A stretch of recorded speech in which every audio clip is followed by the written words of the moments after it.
তিনটি পাত্রে খাবার খাওয়া ইসলাম আমাদের জন্য হারাম করে দিয়েছেন। আপনি এই তিনটি পাত্রে খাবার খেতেও পারবেন না, পানও করতে পারবেন না। এটা ইসলাম আপনার জন্য চিরন্তন হারাম করে দিয়েছেন। আপনি যত ধনী হন, যত টাকা পয়সা ওয়ালা হন না কেন, এই তিনটা পাত্রে আপনি খাবার খাইতে পারবেন না। যদি খান তাহলে আপনি হারাম পাত্রে খাবার খাইলেন, আর হারাম পাত্রে খাবার খাওয়ার কারণে হারাম আপনার ভিতরে ঢুকলো, আর হারাম ঢোকার কারণে আল্লাহ পাক আপনার ইবাদত বন্দেগীগুলো কবুল করবেন না।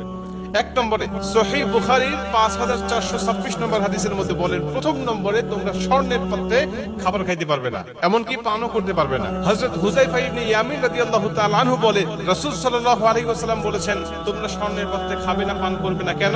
এটা আল্লাহ পাক কাফেরদের জন্য দিয়েছে। দুনিয়াতে কাফেররা ভোগ করবে, আর তোমরা জান্নাতের মধ্যে ভোগ করবে।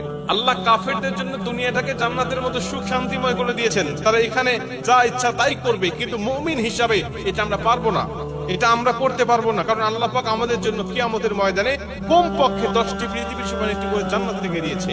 যদি আমরা আল্লাহ পাকের হুকুম আহকামগুলো মেনে দুনিয়া থেকে বিদায় নিয়ে চলে যেতে পারি, আর যদি না মানি, ওদের মতোই যদি আমরা চলাফেরা করি, তাহলে আমরা দুনিয়াটাও হারালাম, আখিরাতটাও কিন্তু আমরা হারিয়ে ফেলবো। এজন্য আল্লাহ পাকের বক্তব্য, প্রথম নম্বরে আমরা খেতে পারবো না স্বর্ণের পাত্রে। দুই নম্বরে, এটাও সহিহ বুখারীর 5634 নম্বর হাদিসের মধ্যে নবীজি বলেন, তোমরা রূপার পাত্রে পান করতে পারবে না, খেতে পারবে না।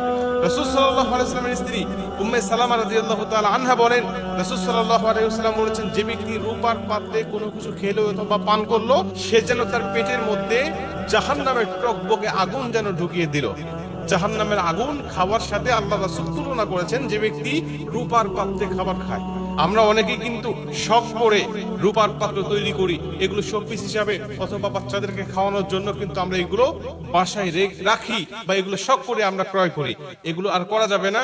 এগুলো আমরা কখনোই নিজেরাও খাবো না, সন্তানদেরকেও, ছোট বাচ্চাদেরকেও আমরা শখ করে খাওয়াবো না।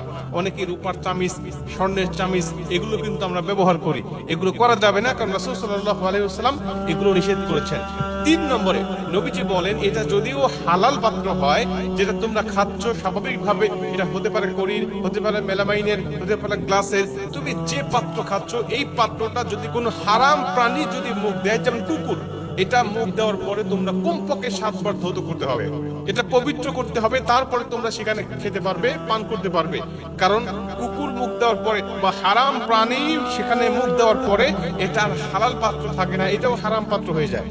এজন্য এখান থেকে সম্পূর্ণভাবে পবিত্রতা অর্জন করার পরে, পবিত্র করার পরে আমরা সেই পাত্রে খেতে পারবো অথবা পান করতে পারবো। নচেত মুসলমান হিসাবে আমার ওই পাত্রে খাবার খাওয়া এবং পান করা আমার জন্য আল্লাহ পাক হারাম করে দিয়েছেন।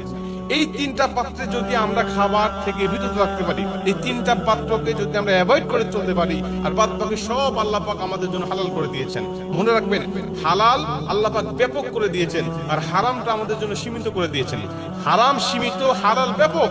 আল্লাহ পাক গুনে গুনে আমাদেরকে কিছু কিছু হারাম আল্লাহ পাক আমাদেরকে দিয়েছেন, আর বাদ বাকি সব আমাদের জন্য হালাল। যেমন আপনি এই কয়েকটি হারাম যদি আপনি অ্যাভয়েড করে চলতে পারেন দুনিয়ার জমিনে, তাইলে আপনি দুনিয়াতে সুখময় শান্তিময় জীবনের পাশাপাশি পরকালেও কিন্তু আপনি সুখময় শান্তিময় একটা জীবন পেয়ে যাবেন। কিন্তু আমরা আফসোস, এই সামান্য কয়েকটা হারাম গুনে গুনে আল্লাহ পাক হাতে গোনা কয়েকটা আমাদেরকে দিয়েছেন, এই কয়েকটা হারাম আমরা ছাড়তে পারি না।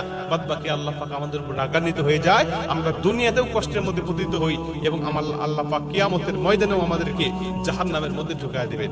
এজন্য এই তিনটা পাত্রে আমরা খাবার খাবো না ইনশাআল্লাহ। যদি এতদিন কেউ খেয়ে থাকি, আজকে ওয়াদা করছি যে আল্লাহ আর জীবনের কোনোদিন এই তিনটা পাত্রে আমরা খাবার খাবো না। আল্লাহ তুমি আমাদেরকে ক্ষমা করো ইনশাআল্লাহ। আল্লাহ